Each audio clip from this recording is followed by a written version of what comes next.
Neil Peart morreu. E com ele foi embora não um capítulo, mas um livro inteiro da história da bateria. Presta atenção no que eu tenho a dizer.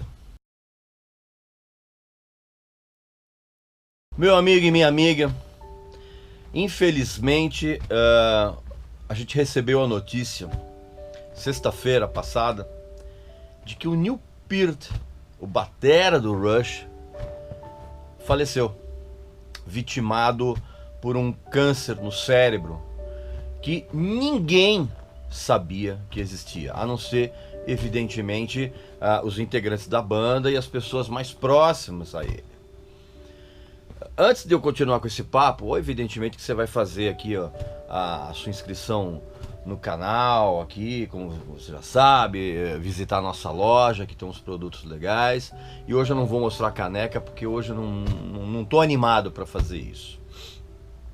E realmente, agora faz sentido plenamente o fim da banda. Porque realmente, você sabe muito bem que há uma questão de acho que de uns 3 anos atrás, né? Mais ou menos, a banda decidiu que não iria mais existir, vamos dizer assim. Fizeram aquela turnê de despedida, aquela coisa e tal. E você sabe muito bem, inclusive eu fiz um vídeo a respeito disso aqui no canal, falando da importância do Neil Peart. E assim, eu fico até um pouco... não vou dizer feliz, mas assim, eu sinto que eu, de uma certa forma, eu honrei o Neil Peart em vida com esse vídeo, que você vai encontrar aqui no canal.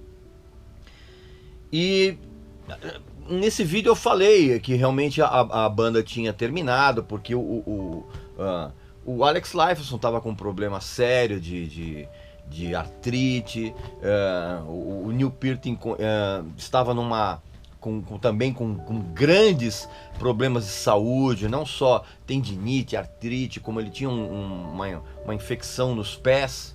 Eu expliquei nesse vídeo direitinho que transformava cada show do Rush numa experiência extremamente dolorosa e os caras resolveram parar, ok.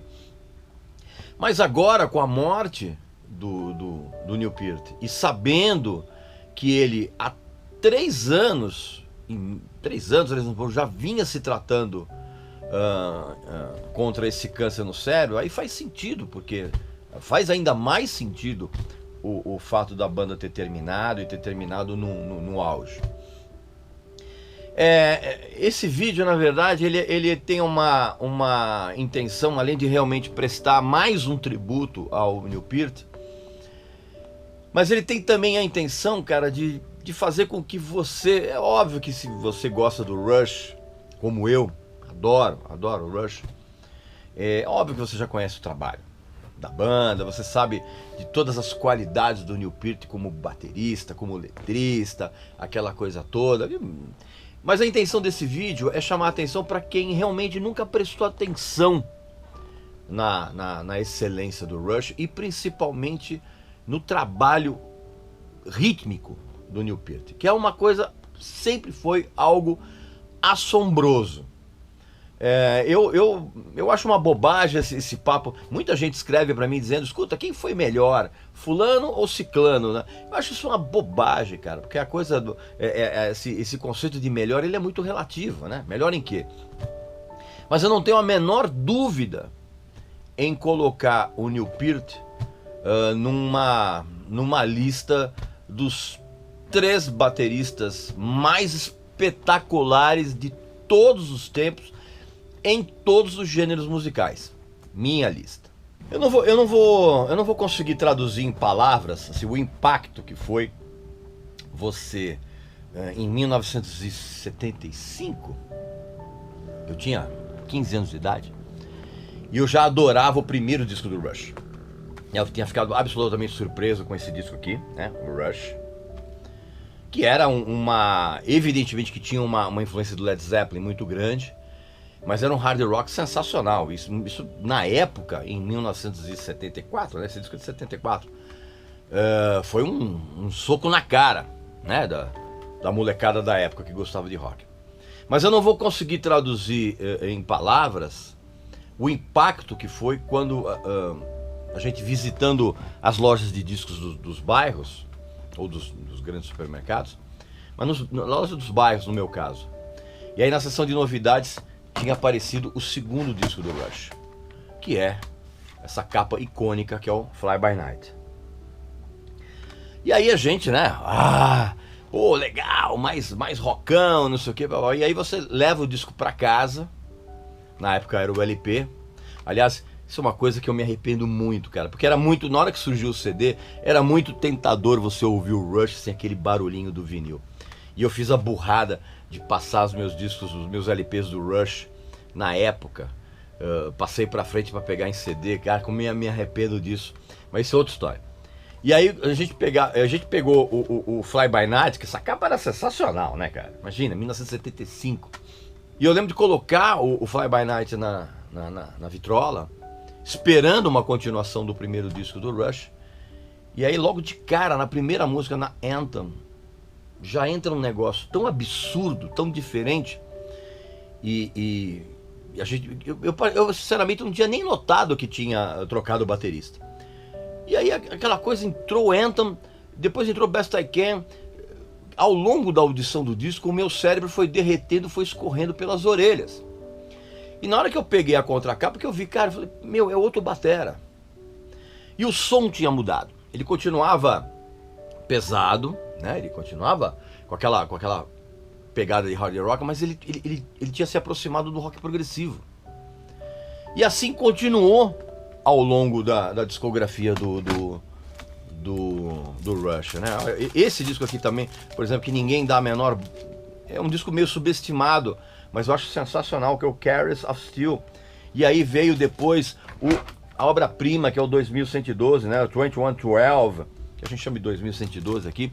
Mas assim, e aí o que acontece? Aí você via a banda se aproximando do rock progressivo, e ao mesmo tempo você tinha ainda um certo peso, mas tudo isso foi causado pela entrada de um cara, que era justamente o Neil Peart. E ao longo da discografia do Rush, era uma coisa incrível, porque você nunca tinha ideia do que iria acontecer num disco do Rush. E o mais incrível, cara, o Neil Peart, ele transformava a audição de uma única canção num tsunami de surpresas. Ele tinha uma habilidade, não apenas uma habilidade técnica de executar coisas assim complicadíssimas, mas ele tinha a criatividade. Ele criava certos elementos rítmicos que você ficava boquiaberto. Você falava, cara, como é que o cara pensou nisso nessa música? E era um negócio... Eu me arrisco a dizer que, para quem é baterista, o surgimento do Neil Peart é algo equivalente ao surgimento do Jimi Hendrix no universo da guitarra, ao surgimento do Ed Van Halen, sabe? Tipo, é um negócio que vira a tua cabeça do avesso, te dá uma nova dimensão de como ouvir música. É uma coisa simplesmente incrível. E foi justamente essa mudança que fez com que quando você é moleque, quando você é jovem, se você tem já tinha a predileção por hard rock e por rock progressivo ao mesmo tempo, como era o meu caso, cara, era batata, assim, você era realmente capturado pela sonoridade do Rush. E a cada disco que o Rush lançava, a gente se sentia meio cúmplice daquilo, né? Evidentemente que eu sei que tem muito fã retardado do Rush, né? E num nível de retardamento muito semelhante a esses K-pops da vida, essas coisas todas. Não, evidentemente, no som, mas no nível de adoração. Eu conheço muitos fãs do Rush que são muito chatos, tão chatos quanto os fãs do K-pop. Mas de uma certa forma, eu entendo um pouco esse fanatismo, cara, porque principalmente de quem é mais velho, porque nos anos 70 foi criada uma cumplicidade. Conforme a gente ia crescendo, a gente ia amadurecendo, os discos do Rush iam tendo um papel fundamental nesse processo. Eu sei, parece um papo meio de hippie velho, mas era assim que a gente se sentia nos anos 70. E isso continuou, evidentemente, ao longo das décadas. E realmente o Neil Peart era um cara muito diferenciado, não só como baterista. Você sabe muito bem, mas quem está vendo esse vídeo que não acompanha muito o Rush, todas as letras eram escritas pelo Neil Peart e versavam sobre os mais diversos assuntos, ficção científica, história, filosofia. Eram letras geniais e ao mesmo tempo meio enigmáticas, assim. Tanto que a gente ficava tentando traduzir, ter um sentido naquilo, e cada um de nós que traduzia as letras tinha uma interpretação diferente do que estava sendo cantado ali, que tinha sido escrito pelo Neil Peart. Então, e mesmo você acompanhando o Neil Peart ao longo da carreira, da vida, você via que era um cara diferenciado, porque ele não tinha, primeiro que ele não tinha o estereótipo do baterista porra louca, como o Keith Moon tinha, como o John Bonham tinha, inclusive, né, morreram, inclusive, por conta desses excessos. E o Peart, na verdade, ele era ele parecia ser um estudioso, ele era mais como é que eu vou dizer, cara, ele era quase um filósofo, né, dentro dessa cena maluca do show business. E ele sempre teve uma postura muito séria. Raramente ele gostava, ele não gostava muito de dar entrevistas. Ele tinha um certo distanciamento, inclusive dentro de todo aquele bom humor do Alex Lifeson, por exemplo, né, e do Geddy Lee. Mas é engraçado porque ao mesmo tempo que ele mantinha esse distanciamento, nas ocasiões em que você via os três juntos, dava para... Aliás, isso é muito interessante. Tem um DVD, que é esse aqui, ó, Beyond the Lighted Stage.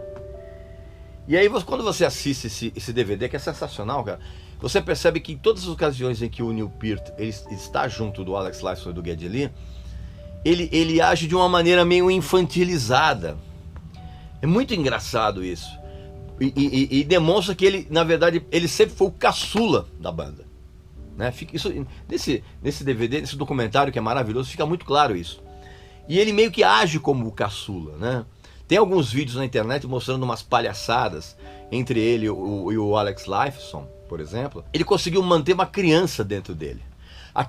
Quem foi no show do Rush viu que tem aqueles vídeos de abertura, que eram uns vídeos sensacionais, uns vídeos muito engraçados. E a própria interpretação do Neil Peart nesses vídeos é uma coisa meio infantilizada, é muito divertido. Mas enfim, ele era um cara muito diferenciado nesse sentido, né? Era um cara de um intelecto absurdo, e dá para você sacar isso, tanto nas letras quanto nos vários livros que ele escreveu. E aí, claro que você sabe de toda aquela tragédia que aconteceu na vida dele. Ele perdeu a filha num acidente de carro, e um ano depois a mulher dele morreu de câncer, evidentemente pela tristeza causada pela morte da filha. E aí ele abandonou o Rush, ele pegou a moto dele, e o Rush tinha acabado nessa época. E ele pegou a moto e percorreu a América do Norte inteira, aquela coisa, foi América do Sul, aquela coisa, você já sabe muito bem disso. Então, assim, não dá para imaginar o tipo de sofrimento que ele passou nessa época, cara. E aí ele voltou dessa viagem e, por um milagre, assim, ele renasceu espiritualmente, né? Voltou a gravar com a banda, lançar discos. Ele encontrou uma nova esposa, teve uma nova filha. Então foi um renascimento, assim, incrível. Mas é claro que isso deixa uma marca muito forte na alma. E aí você sabe muito bem que a banda vinha fazendo as turnês. A última turnê, a turnê de despedida, o Neil Peart não queria fazer, porque ele sentia dores assim imensuráveis, assim, eram umas dores terríveis, assim, mas mesmo assim ele topou fazer a turnê de despedida. Aí acabaram, aquela coisa toda, tal. E é incrível como nesses 3 últimos anos, cara, ninguém do público sabia que o Neil Peart estava fazendo um tratamento de câncer, né? Foi mantido isso num sigilo impressionante, que tem muito a ver com o tipo de vida que o Neil Peart sempre teve, de manter a sua intimidade muito longe dos holofotes da mídia, cara. E aí na sexta-feira passada, o mundo inteiro recebeu boquiaberto e com uma tristeza imensa a notícia da morte do Neil Peart. E é impressionante porque isso gerou uma comoção que eu sinceramente não lembro de ter visto algo parecido nas redes sociais, nas notícias, aquela coisa toda. E justificadamente, o Neil Peart, ele mesmo que para quem não gostava do Rush, do som do Rush, o Neil Peart era uma unanimidade, assim. Não tinha como você não reconhecer a absurda excelência criativa dele como baterista, cara. É uma coisa impressionante. Esse vídeo, na verdade, ele tem essa intenção de tentar fazer com que você, que nunca foi muito familiarizado com o som do Rush, que você preste mais atenção, tá? Sem aquela coisa do preconceito, que é muito comum. Aliás, sempre foi muito comum em relação à banda. Ao mesmo tempo que eu vou comprar novamente os discos do Rush em LPs, e eu vou pegar os originais da época, eu vou ainda manter comigo o único disco do Rush que eu não passei pra frente na época dos CDs. Vou até mostrar aqui pra vocês, que é esse aqui, ó, o primeiro ao vivo deles, que é o All the World's Stage, que inclusive, ao contrário da edição nacional, ó, ele vem numa capa tripla. Olha que lindo isso. Dá pra ver aí, pessoal? Esse aqui foi o único que eu mantive na época. E assim que eu terminar de gravar esse vídeo, eu vou ouvir esse disco de ponta a ponta.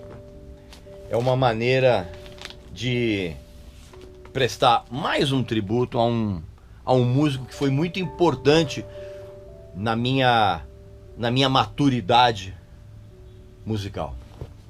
Então, que fica aqui então essa pequena homenagem, né, ao Neil Peart. Tá bom, pessoal?